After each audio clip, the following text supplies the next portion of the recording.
Doktor, may kaya! Nurse, who are these people?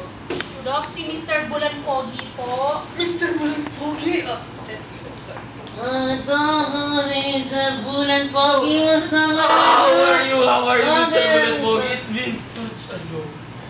And Ah, you must meet Mrs. Bulanpogi. Yeah. Looking as young as yeah, before. she is so And it's like pretty. your children. Yeah, sila So boy. it's been like Kasi 30 years. Did the family planning birth control method Yeah, work? thank you so much. So, I'll sit back, I'll sit. Ano po na ngayon? So what can I do for you today? My daughter. What happened to your daughter? My daughter, coming. What happened? Your lovely daughter. She is pregnant. What? Yeah. You did not listen to what I told Mr. Bulanpogi Yeah. and the audience today.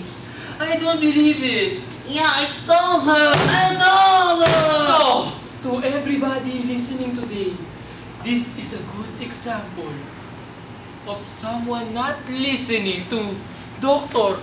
My daughter, Yeah. expert gynecologist from the Yeah. Philippines.